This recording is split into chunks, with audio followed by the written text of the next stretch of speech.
¿Por qué una mujer de los años 50 ponía una rebanada de cebolla cruda contra la planta del pie de un niño con fiebre, o envolvía una frente ardiendo en un trapo empapado de vinagre de manzana? Hoy la gente corre al médico por una pastilla que cuesta el salario de un día. Pero a mis 65 años todavía vuelvo a las páginas manchadas de grasa del cuaderno de mi madre. Estos 8 remedios salvaron a mi familia cuando el mundo se oscureció.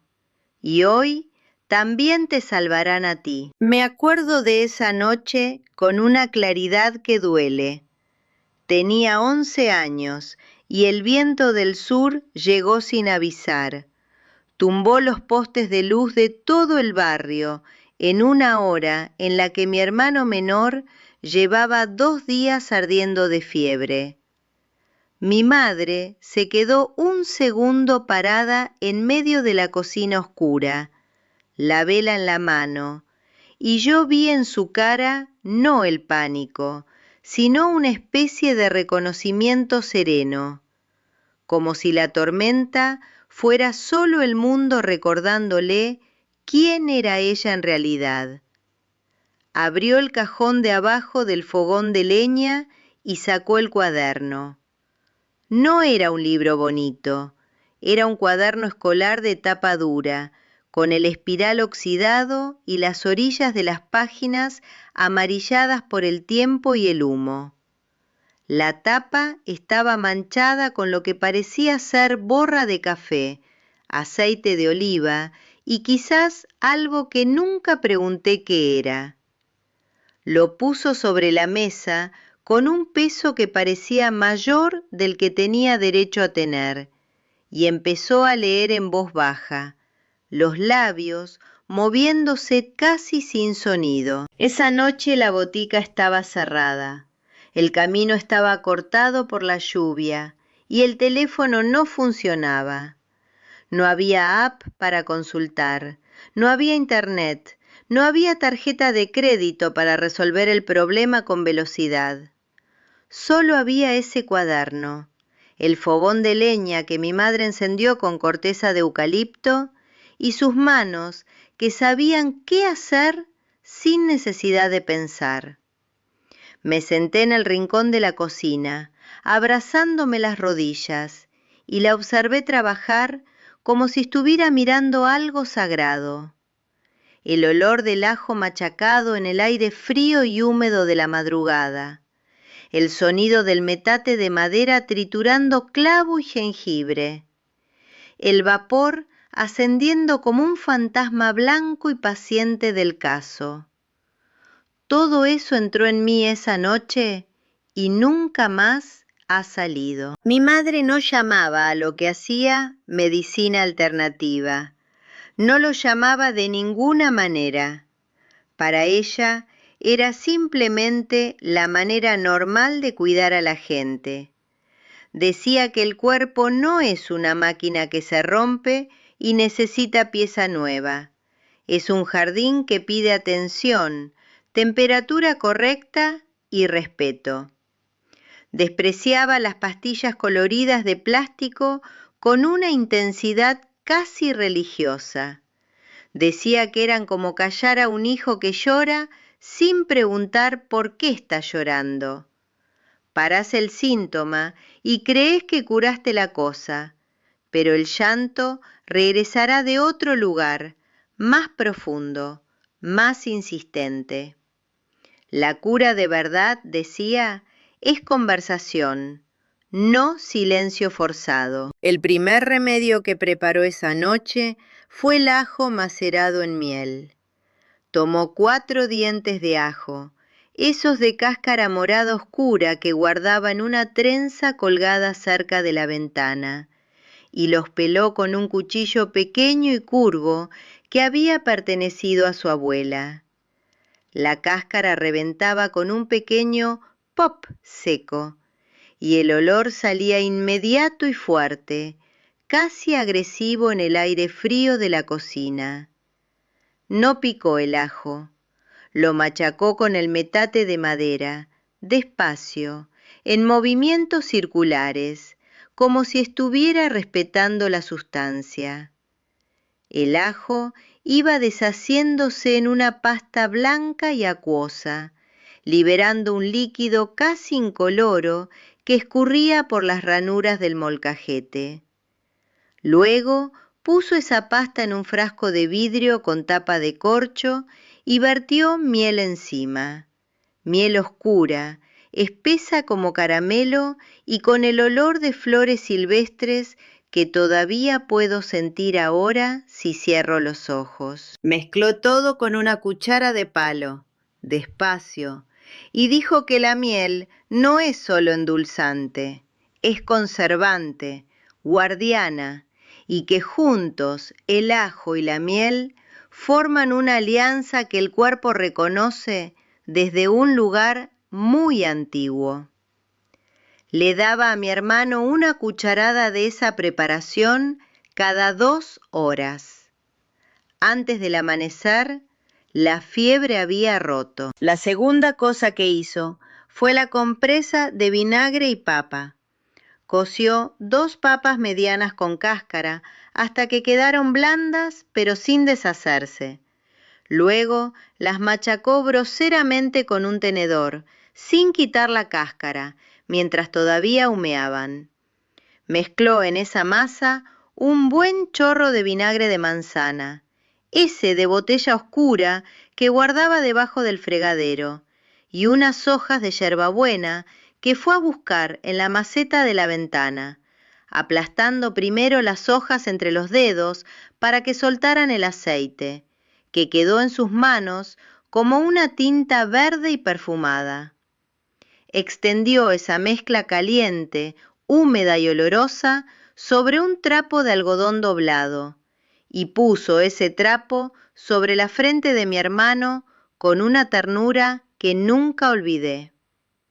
El peso húmedo y frío de esa compresa sobre su piel caliente era algo físico, sensible, completamente presente. No era abstracto como una pastilla tragada con agua. Era contacto, era cuidado con forma y textura. La tercera cosa fue el té de corteza de sauce.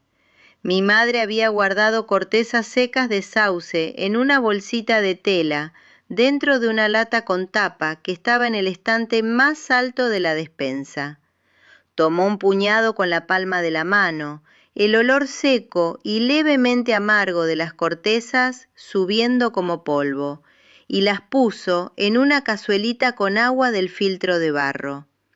Las dejó hervir a fuego bajo por 20 minutos, tiempo que ella contó no por el reloj, sino por la reducción del líquido y el color, que fue oscureciéndose de ámbar claro a un marrón dorado denso. El olor que salió de la cazuelita era antiguo, terroso, como olor de bosque después de la lluvia, mezclado con algo amargo y cálido. Coló en una vasija de barro, endulzó con miel y lo sirvió caliente a mi hermano en taza de porcelana blanca.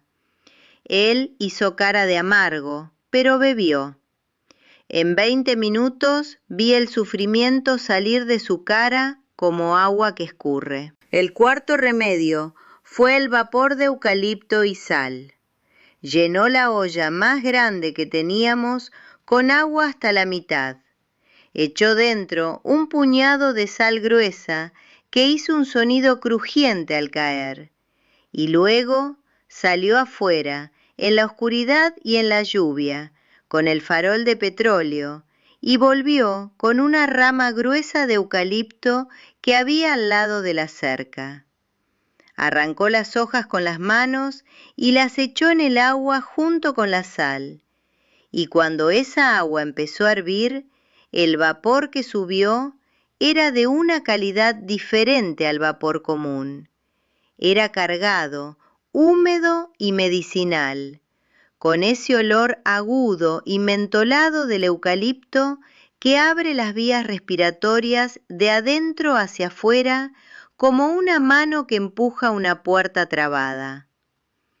Puso la olla sobre la mesa, mandó a mi hermano a sentarse frente a ella, puso una toalla grande sobre su cabeza y la olla como una tienda de campaña, y le dijo que respirara profundo y despacio por 10 minutos. Yo escuchaba desde afuera de la toalla cómo su respiración se volvía menos áspera, menos luchada. Hay momentos en que miro los estantes de una farmacia, esas filas interminables de cajitas coloridas con nombres que nadie puede pronunciar sin título universitario, y siento una tristeza que viene de muy lejos. Veo madres con bebés en brazos llorando frente a estantes vacíos en épocas de escasez, y al mismo tiempo veo el fondo de sus patios llenos de hierbas que sus abuelas conocían de memoria. Desde hace décadas cargo conmigo el cuaderno de mi madre, y hace algunos años finalmente lo digitalicé en un libro que dejé en el comentario fijo de este video. No es solo un libro de recetas, es el mapa de supervivencia que mi familia usó cuando la civilización moderna falló, y creo que cada familia debería tener el suyo. El quinto remedio es el jarabe de cebolla, y es el que más gente tuerce el gesto cuando lo menciono por primera vez. Cebolla cruda, ponen cara, pero pido que escuchen. Mi madre cortaba 3 o 4 cebollas medianas en rodajas gruesas, de un amarillo que se volvía más intenso mientras cortaba, y el olor picante subía inmediato y cortante, haciéndome parpadear incluso desde el otro lado de la cocina. Acomodaba esas rodajas en capas dentro de un frasco de vidrio grande, alternando con capas de azúcar mascabado oscuro y denso, y sobre todo eso vertía miel. Tapa el frasco y dejaba reposar en lugar fresco por lo menos 12 horas. Lo que pasaba en ese tiempo era una transformación silenciosa y química. La cebolla empezaba a sudar su líquido dentro del azúcar y la miel, y cuando abría el frasco al día siguiente, había un jarabe denso, levemente rosado, con un olor que era simultáneamente dulce y pungente, como cebolla caramelizada, pero con un poder por debajo. Daba ese jarabe de cucharada en cucharada durante el día y cubría la garganta como una alfombra, amortiguando el dolor y trayendo calor de una manera que ninguna pastilla de mentol puede imitar. El sexto remedio fue la arcilla en la inflamación. Mi madre guardaba un bloque de arcilla verde en una lata de metal con tapa hermética en el último estante de la despensa. Cuando había una inflamación, una hinchazón articular, una picadura que estaba reaccionando, raspaba una porción de arcilla con una espátula de madera en un frasco de vidrio. La mezclaba con agua hasta obtener una pasta tan espesa como mantequilla fría, y la aplicaba directamente sobre la zona afectada. Una capa de casi 1 centímetro.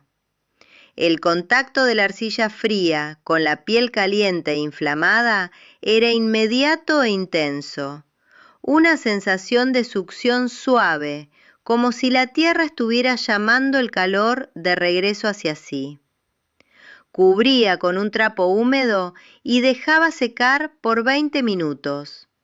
Cuando lo quitaba, la arcilla había aclarado y endurecido, y la piel debajo estaba menos roja, menos pulsante. El séptimo remedio era el aceite de oliva con ajo para el oído.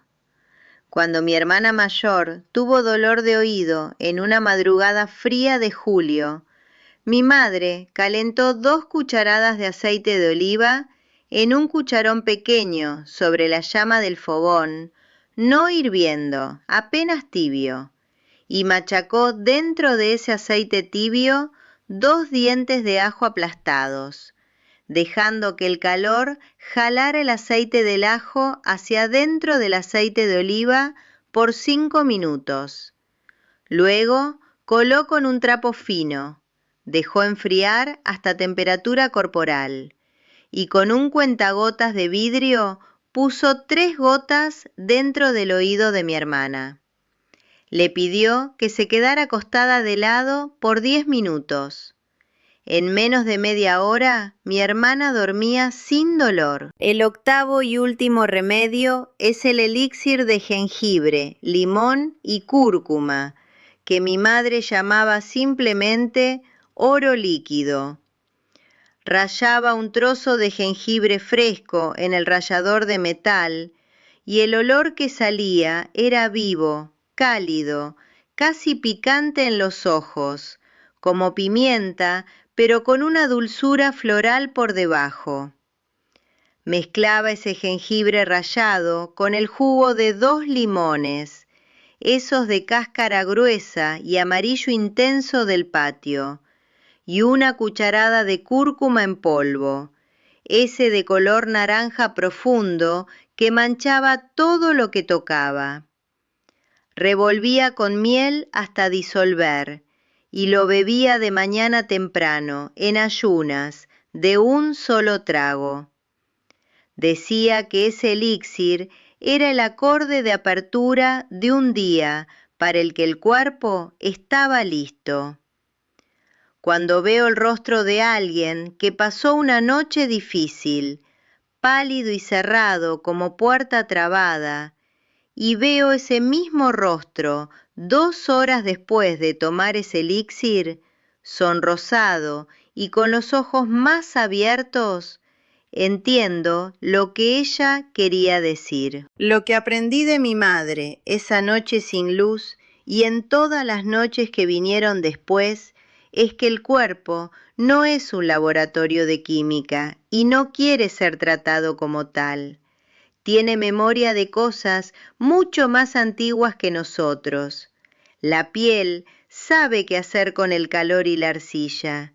La garganta conoce la miel desde antes de que supiéramos nombrar el alivio.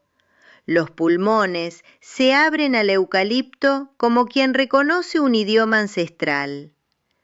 Cuando empujas una pastilla colorida por un síntoma sin preguntar de dónde viene, no estás curando, estás silenciando. Y el cuerpo, como todo ser que es silenciado a la fuerza, va a encontrar otras formas de gritar. Hay una diferencia, de la que ya nadie habla, entre curar y tratar. Tratar es lo que la medicina moderna hace muy bien cuando se trata de una emergencia real. No lo niego. Pero la mayor parte del sufrimiento cotidiano, las gripes que regresan cada invierno, los dolores de garganta que aparecen cuando el niño está agotado, las inflamaciones que nunca ceden del todo, esos no son emergencias, son mensajes. Y la medicina del plástico y la cajita colorida trata los mensajes como si fueran alarmas de incendio, con supresión en lugar de escucha. Mi madre escuchaba. Eso era, solo eso y era todo. Mi madre murió con 83 años, sin haber tomado antibiótico que no fuera en situación de emergencia real. Murió con las manos manchadas de arcilla y miel y con el cuaderno al lado de la cama. Guardo ese cuaderno como si fuera un documento de familia, porque eso es lo que es. La sabiduría del suelo es lo único que permanece cuando se apagan las luces. Hay algo que el mundo moderno ha decidido silenciosamente olvidar, y es la diferencia entre velocidad y profundidad. Una farmacia puede darte una pastilla en 40 segundos. El jarabe de cebolla de mi madre tardaba 12 horas en convertirse en lo que necesitaba ser. Ese tiempo no es ineficiencia. Ese tiempo es respeto. El jarabe tiene que esperar porque el cuerpo que lo recibirá ha esperado a través de siglos de conocimiento acumulado y de necesidad. La solución rápida y la solución profunda no son la misma solución y no tratan a la misma persona. Tratan dos relaciones muy distintas que un ser humano puede tener con su propio sufrimiento. La que quiere que el ruido pare y la que quiere entender qué está diciendo ese ruido. Hay un conocimiento que no se transmite en libros de texto ni en consultorios. Se transmite en cocinas de noche, con la vela encendida y la tormenta afuera.